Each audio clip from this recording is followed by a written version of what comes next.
ಯಪ್ಪ ಏನ್ ಸ್ಟೈಲು ಏನ್ ಸ್ವಾಗು ಏಯ್ ಕೊಂಡ್ರೆ ಉನೆ कुछ का तिनको बने सस्ता नशा नको मसीले के मारता तुम्हें ಓ ಮೈ ಗಾಡ್ ವಿಜಯ್ ಸರ್ಗೆ ರಾಮನಗರಕ್ಕೆ ಆತ್ಮೀಯವಾದ ಸ್ವಾಗತ ಸುಸ್ವಾಗತ ಸರ್. ಮೊದಲನೇದಾಗಿ ಅಷ್ಟು ಕ್ಯಾಮ್ರಾಗಳು ಅಷ್ಟು ಕಣ್ಗಳು ನಿಮ್ಮನ್ನ ನೋಡೋದಕ್ಕೆ ಕಾಯ್ತಾ ಇದೆ. ಸೊ ನೀವುಂಟು ಅಭಿಮಾನಿಗಳುಂಟು, ಆಮೇಲೆ ನಾವು ಮಾತಾಡ್ತೀವಿ. ನಾನು ಮಾತಾಡಕ್ ರೆಡಿ ಇದ್ದೆ.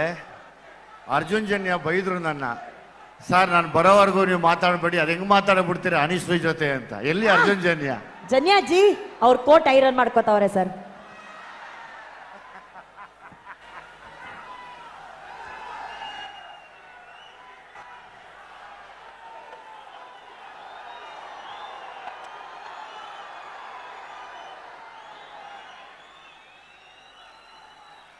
ಜೈ ರಾಮನಗರ.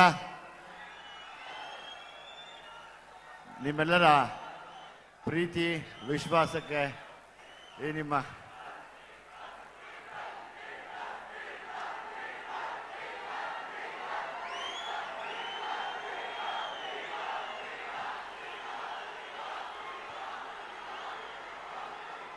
ನಿಮ್ಮೆಲ್ಲರ ಪ್ರೀತಿ ವಿಶ್ವಾಸಕ್ಕೆ ಸದಾ ನಾನು ಚಿರಋಣಿ ಆಗಿರ್ತೀನಿ.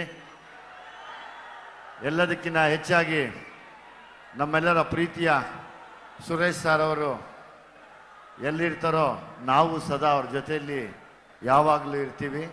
ಯಾಕೆಂದರೆ ನನಗೆ ಅವರು ರಾಜಕೀಯನ ಹೊರತುಪಡಿಸಿ ಒಬ್ಬ ಅಣ್ಣ ತಮ್ಮನ ಥರ ನನ್ನನ್ನು ನೋಡಿ ಯಾವಾಗಲೂ ಏನೇ ಕಷ್ಟ ಬಂದರೂ ನಮಗೆ ಫೋನ್ ಮಾಡಿ ಮಾತಾಡಿ ಜೊತೆಯಲ್ಲಿರ್ತಾರೆ.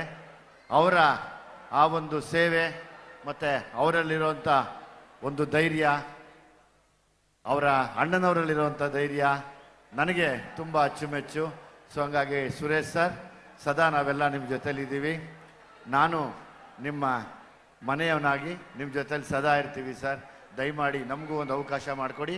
ಯಾಕೆಂದರೆ ನೀವು ಮಾಡಿರುವಂಥ ಸೇವೆ ನಾನು ಕೂಡ ಕಣ್ಣಾರೆ ನೋಡಿದ್ದೀನಿ. ಅದು ಇನ್ನೂ ಎಷ್ಟೇ ವರ್ಷ ಹೋದರೂ ಅದನ್ನು ಜನಗಳು ನೆನೆಸ್ಕೋತಾರೆ. ಅದನ್ನು ನಾವು ಯಾರೂ ಮರೆಯೋಕ್ಕಾಗೋದಿಲ್ಲ. ಕಾಲ ಹಿಂಗೆ ಇರೋದಿಲ್ಲ, ಬದಲಾಗತ್ತೆ. ನಾವು ಅದನ್ನು ಕಣ್ಣಾರೆ ನೋಡ್ತೀವಿ. ನಾವು ನಿಮ್ಮ ಜೊತೆಲಿ ಇರ್ತೀವಿ ಸುರೇಶ್ ಸರ್. ವಿಜಯ್ ಸರ್, ಎಲ್ಲ ಕಡೆ ಒಂದೇ ಸೌಂಡು, ಭೀಮಾ ಚಿತ್ರ ಯಾವಾಗ ರಿಲೀಸು, ಭೀಮಾ ಚಿತ್ರ ಯಾವಾಗ ರಿಲೀಸು? ಆಗಸ್ಟ್ 9ಕ್ಕೆ ಭೀಮಾ ಚಿತ್ರ ರಿಲೀಸ್. ಹಾಗಾದ್ರೆ ಆಗಸ್ಟ್ 9ನೇ ತಾರೀಕು ಭೀಮಾ ಚಿತ್ರ ಬಿಡುಗಡೆ ಆಗ್ತಾ ಇದೆ. ಅದರಲ್ಲಿ ನಮ್ಮ ವಿಜಯ್ ಸರ್ ಅವರ ಅದ್ಭುತವಾದಂತಹ ನಟನೆ ಜೊತೆಗೆ ಆಕ್ಷನ್ ಕಟ್ ಕೂಡ ಹೇಳಿದ್ದಾರೆ. And already Salaga super duper hit ಆಗಿತ್ತು. ಸೊ ವಿಜಯ್ ಸರ್ನ ನಾವೊಬ್ಬ ನಟನಾಗಿ ಸೆಲೆಬ್ರೇಟ್ ಮಾಡಿದ್ವಿ, ಈಗ ನಿರ್ದೇಶಕರಾಗಿ ಸೆಲೆಬ್ರೇಟ್ ಮಾಡ್ತಾ ಇದೀವಿ. 2 ಹಾಡುಗಳಂತೂ ಸೂಪರ್ ಡೂಪರ್ ಹಿಟ್ಟು ಸರ್. ಈ ಹಾಡು ಸಖತ್ತು, ಸೈಕ್ ಸೈಕು. ಇನ್ನೊಂದು ಐ ಲವ್ ಯು ಕಣೆ ಹಾಡಂತೂ ನಾನು ಫುಲ್ ಪಾಗಲ್ ಸರ್ ಆ ಸಾಂಗ್ಗೆ. ಚರಣ್ ಸರ್ ಎಲ್ಲೇ ಸಿಕ್ಕಿದ್ರು ಸರ್ 2 ಲೈನ್ ಹಾಡಿ ಸರ್, 2 ಲೈನ್ ಹಾಡಿ ಅಂತ ಕೇಳ್ತಿರ್ತೀನಿ.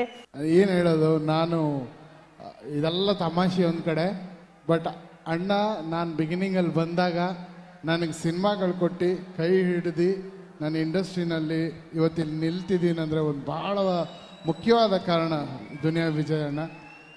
ಎಷ್ಟು ಸಾಂಗ್ಸು ನಾವು ಅದನ್ನೆಲ್ಲ ಕಲ್ತಿದ್ದು ಅಣ್ಣವ್ರ ಮನೆಯಿಂದ, ನಿಜ, ಪುನೀತ್ ರಾಜ್ಕುಮಾರ್ ಸರ್ ಅವ್ರ ಕಡೆಯಿಂದ. ಸೊ ಹಂಗಾಗಿ ನಮ್ಮ ಜೀವ ಇರೋವರೆಗೂ ಅವ್ರು ಹೇಳ್ಕೊಟ್ಟಂಥ ಕೆಲವು ಪಾಠಗಳನ್ನ ನಾವು ಬಿಡೋದಿಲ್ಲ.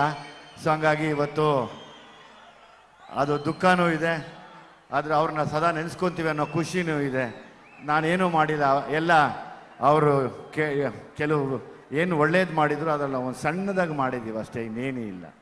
ನೀವು ಅಲ್ಲಿಂದ ಕಲ್ತ್ಕೊಂಡ್ರೆ ನಾವು ನಿಮ್ಮಿಂದ ಕಲ್ತ್ಕೊಳ್ತಾ ಇದೀವಿ. ಪಾಸ್ ಮಾಡಿ ಅದಕ್ಕೆ ಪಾಪ ಅನುಶ್ರೀಗೆ ಒಳ್ಳೇದು ಮಾಡಿರೋದು. ನಾನು ಒಳ್ಳೇದು ಹೇಳ್ತಾ ಇದ್ದೀನಿ ತಾನೆ ಅಣ್ಣ. Thank you. ಆ್ಯಂಡ್ ಭೀಮಾಗೆ all the best. Thank you. ಎಲ್ಲ ಹಾಡುಗಳು ಮೈಂಡ್ ಬ್ಲೋಯಿಂಗ್ ಆಗಿದೆ, ಟ್ರೆಂಡ್ ಸೆಟ್ಟಿಂಗ್ ಸಾಂಗ್ಸ್ ಆಗಿದೆ. ಸೊ ಭೀಮಾದಲ್ಲಿ ಎಲ್ಲ ಹಾಡುಗಳು ಟ್ರೆಂಡ್ ಸೆಟ್ಟಿಂಗ್ ಸಾಂಗ್ಸ್ ತರ. ಥ್ಯಾಂಕ್ ಯು ಚರಣ್ಗೆ ತುಂಬಾ ಥ್ಯಾಂಕ್ಸ್ ಹೇಳ್ತೀನಿ. ಆದಷ್ಟು ಜಲ್ದಿ ಇಬ್ರು ಕೊಲಾಬ್ರೇಟ್ ಆಗೋಣ. ನನಗೆ ಅದು ಆಸೆ ಇದೆ ಸೇರ್ಬೇಕು ಅಂತ. ಥ್ಯಾಂಕ್ ಯು ಅಣ್ಣ. ನೀವು ಮಾತಾಡಿ.